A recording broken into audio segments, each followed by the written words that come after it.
नमस्कार दोस्तों, एक बार फिर से स्वागत है आप सभी का हमारे YouTube चैनल BN आयुर्वेदा में। मैं डॉक्टर शक्ति सिंह आज आपसे बात करने जा रहा हूं एक बहुत ही गंभीर समस्या लिवर सिरोसिस के बारे में। तो दोस्तों, जैसा कि आप सभी को पता ही है कि लिवर हमारे शरीर का एक बहुत ही महत्वपूर्ण अंग है और इसकी सभी बीमारियां बहुत ही कष्टकारक होती हैं। तो आज हम जिस बीमारी के बारे में बात करने जा रहे हैं उसका नाम है लिवर सिरोसिस। तो लिवर सिरोसिस आखिरकार होता ही क्या है? दोस्तों, लिवर सिरोसिस में हमारे जो लिवर के सेल्स होते हैं उनकी डीजनरेशन स्टार्ट हो जाती है और लिवर सेल्स जो होते हैं उनकी हार्डनिंग होने लग जाती है, जिसे हम लिवर फाइब्रोसिस भी कहते हैं। आम भाषा में इसे हेपेटिक सिरोसिस भी कहा जाता है। आयुर्वेद में इसे हम यकृत दुष्टि कह सकते हैं। तो दोस्तों, देखते हैं कि इसके अर्ली सिम्टम्स क्या होते हैं, मतलब कैसे पता लगेगा कि किसी को लिवर सिरोसिस है, उसको क्या क्या लक्षण आएंगे। तो सबसे पहले अचानक से पेशेंट का वेट लॉस हो जाता है। तो अचानक से वेट लॉस होने को भी हम लोग लिवर से सीधा सीधा जोड़ सकते हैं। यदि हम बात करें कि भूख की, तो रोगी को जिसको लिवर सिरोसिस की प्रॉब्लम है उसको भूख जो है वो बिल्कुल ही नहीं लगती।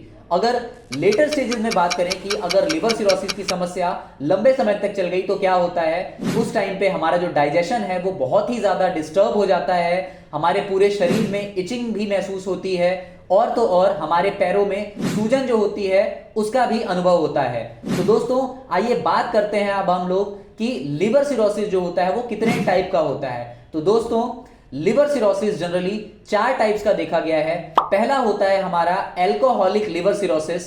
एल्कोहलिक लिवर सिरोसिस जो है वो बहुत ही ज्यादा लंबे समय तक बहुत ही अधिक मात्रा में अल्कोहल का यूज करने की वजह से होता है, तो इसे हम एल्कोहलिक लिवर सिरोसिस कह सकते हैं।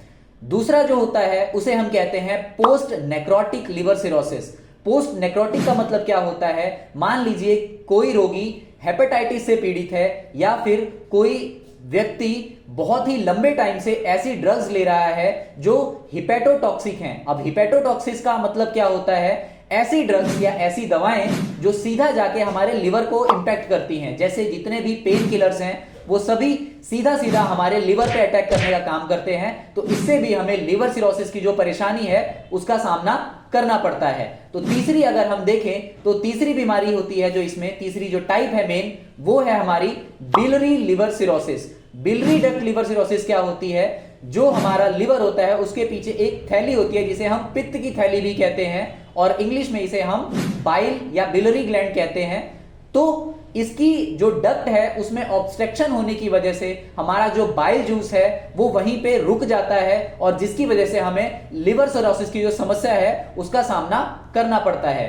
अगली और चौथी टाइप की अगर हम बात करें तो चौथी टाइप होती है cardiac liver cirrhosis. Cardiac liver cirrhosis जो है वो हमारी हार्ट प्रॉब्लम जैसे हाइपरटेंशन या फिर कंजेस्टिव हार्ट फेलियर, इन डिसीजेस वजह से होने वाली जो बीमारी है उसको हम कहते हैं कार्डियक लिवर सिरोसिस। दोस्तों, यदि हम बात करें कि हम लिवर सिरोसिस का पता कैसे लगा सकते हैं तो इसके लिए कई सारे टेस्ट हैं जो लैब्स में होते हैं। इसमें सबसे पहला टेस्ट है ब्लड टेस्ट। ब्लड टेस्ट में भी हम सबसे पहले एलएफटी देखते हैं। एलएफटी का मतलब होता है liver function test. Liver function test जो होता है उसमें क्या होता है कि हम लिवर के जो बहुत सारे एंजाइम्स होते हैं तो उनकी एक्टिविटी प्रॉपर हो रही है या नहीं वो देखते हैं। अगर एलएफटी का लेवल बढ़ा होता है इसका मतलब हमें लिवर का इंफेक्शन है। तो एलएफटी बढ़ा होना यह भी एक संकेत दे सकता है कि व्यक्ति को लिवर सिरोसिस की प्रॉब्लम है।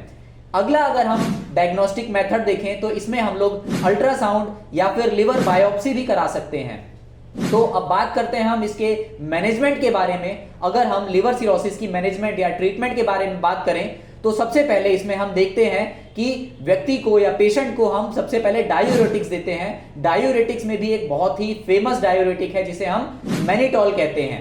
तो ये हमारे लिवर सिरोसिस को कुछ हद तक कंट्रोल करने में हेल्पफुल होता है और एलोपैथी में और इसके अलावा कोई भी और अलग से दवा नहीं है। हाँ, कुछ जो डॉक्टर्स होते हैं वो हमारी हिपेटोप्रोटेक्टिव ड्रग्स जो होती हैं उनको भी सजेस्ट करते हैं, परंतु लिवर सिरोसिस होने के बाद, क्योंकि लिवर सिरोसिस लिवर की बीमारियों का बिल्कुल एंड स्टेज है, इसके बाद हमारा लिवर जो है उसका फेलियर होना तय है। तो जो फाइनल सिचुएशन है उसमें हम सर्जरी करते हैं और सर्जरी में भी लिवर ट्रांसप्लांट किया जाता है। अब लिवर ट्रांसप्लांट जो है वो पूर्ण रूप से कारगर साबित नहीं होता, क्योंकि जो भी ऑर्गन या लिवर जो भी हम हमारी बॉडी में बाहर से डालेंगे तो बहुत चांसेस होते हैं कि हमारी बॉडी उस ऑर्गन को रिजेक्ट कर दे।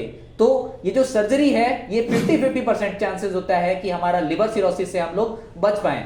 यदि हम बात करें आयुर्वेद की तो हमारे आचार्यों ने हमारी संहिताओं में बहुत ही सटीक जो उपाय हुए हैं उनका वर्णन किया हुआ है। लिवर सिरोसिस को हमने यकृत दुष्टि के नाम से जाना है और यह यकृत दुष्टि जो होती है वो पित्त दोष के बहुत ही अधिक बढ़ने की वजह से होती है और पित्त की सर्वश्रेष्ठ चिकित्सा हम विरेचन कर्म को कहते हैं। तो आचार्यों ने संहिताओं में विरेचन कर्म का जो वर्णन है वो लिवर सिरोसिस में करने को बहुत ही ज्यादा कहा गया है। और यदि हम देखें तो रस औषधियों का जो प्रयोग होता है वो भी लिवर सिरोसिस में बहुत ही फायदेमंद साबित होता है। रस औषधियों में हमारी बोल परपटी या रस परपटी, श्वेत परपटी आदि जो परपटियां होती हैं उनका बहुत ही ज्यादा महत्वपूर्ण योगदान होता है और जिससे हमारा लिवर सिरोसिस जो है वो काफी हद तक या कहें कि पूर्ण रूप से ठीक हो जाता है। तो दोस्तों अगर आपको भी ऐसी कोई समस्या है तो आप नीचे स्क्रीन पर दिए हुए नंबरों पर कॉल करके हमारे बीएन आयुर्वेदा के अनुभवी डॉक्टर से बात कर सकते हैं और अपनी सभी समस्याओं का समाधान बड़े आराम से पा सकते हैं। तो दोस्तों आज के लिए सिर्फ इतना ही, मिलते हैं अपनी नेक्स्ट वीडियो में, तब तक के लिए नमस्कार।